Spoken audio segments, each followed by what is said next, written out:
Welcome to Mr. M Talks. இன்று ஜனவரி 23, 2024. இந்த channel share market தகவல்களை நாளுக்கு நாள் புதுப்பிக்கிறது. சரி பார்ப்போம்.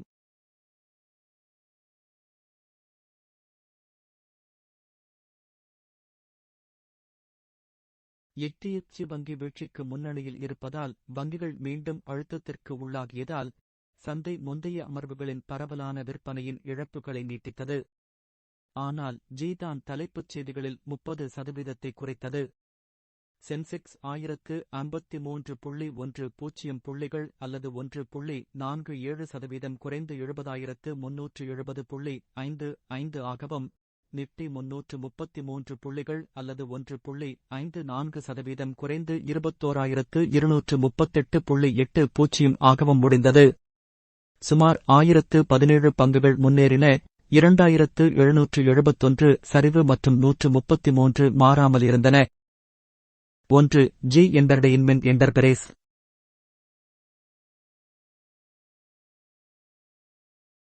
என்டர்டெயின்மெண்ட் என்டர்பிரைஸ் சோனி குழுமம் டிசம்பர் 22, 2021 அன்று சோனி பிக்சர்ஸ் நெட்வொர்க்ஸ் இந்தியா என்று அழைக்கப்பட்ட என்டர்டெயின்மெண்ட் மற்றும் கல்வர் மேக்ஸ் என்டர்டெயின்மெண்ட் சிமி ஆகியவற்றை இணைப்பதற்கான ஒப்பந்தத்தை ரத்து செய்தது. எம்சி இணைப்பு ஒத்துழைப்பு ஒப்பந்தம் விதிமுறைகளை மீறியதாக கூறப்படும். நடுவர் மன்றத்தை தூண்டி க்கு எதிராக இடைக்கால நிவாரணங்களை தேடுவதன் காரணமாக சோனி $90 மில்லியனை நிறுத்த கட்டணம் கோருகிறது. Culver Max BEPL, Bangla Entertainment Private Limited வழங்கிய அனைத்து உரிமைகோரல்களையும் உறுதிமொழிகளையும் திட்டவட்டமாக மறுத்துள்ளது மற்றும் கிடைக்கக்கூடிய அனைத்து விருப்பங்களையும் மதிப்பீடு செய்து வருகிறது. 2. சிப்லா.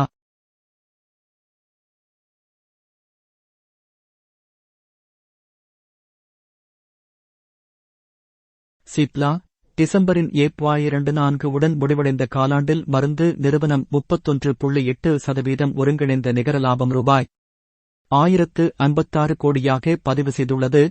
டாப்லைன் மற்றும் இயக்க எண்களின் இரட்டை இலக்க வளர்ச்சியின் ஆதரவுடன் செயல்பாடுகளின் வருவாய் ஆண்டுக்கு 13.7% அதிகரித்து 6,604 ரூபாய் கோடியாகவும், EBITDA 24.2% அதிகரித்து 1,748 ரூபாய் கோடியாகவும் இருந்தது. 3. Colgate Palmolive India.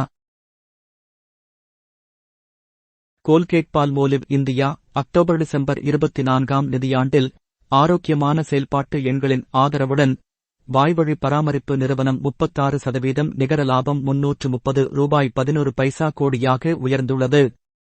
செயல்பாடுகளின் வருவாய் ஆண்டுக்கு ஆண்டு 8% அதிகரித்து 1,396 ரூபாய் கோடியாக உள்ளது. காலாண்டில் உள்நாட்டு நிகர விற்பனை வளர்ச்சி 8.8%. 4. ஈர்ப்பு முதல் வங்கி.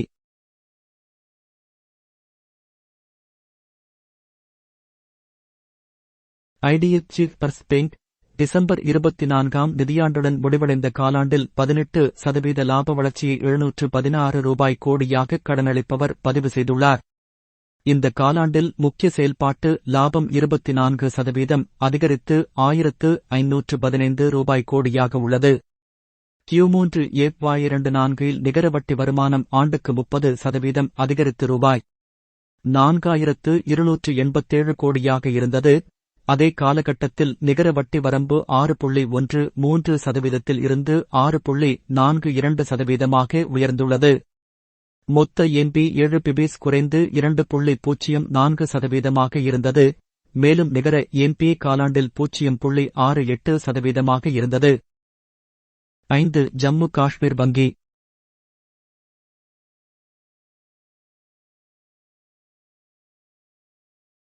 ஜம்மு காஷ்மீர் வங்கி டிசம்பர் நிதியாண்டின் 24 நிதியாண்டில் முடிவடைந்த காலாண்டில் கடன் வழங்குபவர் 35% நிகர லாபம் 421 ரூபாய் கோடியாக பதிவு செய்துள்ளார். நிகர வட்டி வருமானம் கடந்த ஆண்டுடன் ஒப்பிடுகையில் 1.8% அதிகரித்து 1,280 ரூபாய் கோடியாக இருந்தது. Q3 FY24 மொத்த NP 42 பிபிஎஸ் Q 4.84% ஆகவும், நிகர NP 21 பிபிஎஸ் ஆகஸ்ட் 0.83% ஆகவும் குறைந்து சொத்து தரம் மேம்பட்டது. 6. Coforge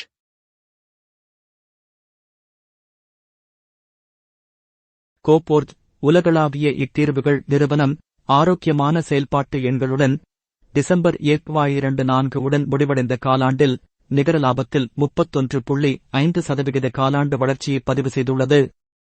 செயல்பாடுகளின் வருவாய் 2.1% கோக்யூ அதிகரித்து ரூபாய் 2323.3 கோடியாக இருந்தது. அதே நேரத்தில் டாலர் மதிப்பில் வருவாய் 1.4% கோக்யூ அதிகரித்து 282 மில்லியன் டாலராக இருந்தது. இந்த காலாண்டில் 7 புதிய வாடிக்கையாளர்களின் சேர்க்கையுடன் ஆர்டர் உட்கொள்ளல் $354 மில்லியனாக இருந்தது. Declaration. தகவல் கல்வி நோக்கத்திற்காக மட்டுமே. நான் ACBI பதிவு செய்யப்பட்ட நபர் அல்ல. எனது சேனலை சப்ஸ்கிரைப் செய்து ஆதரிக்கவும்.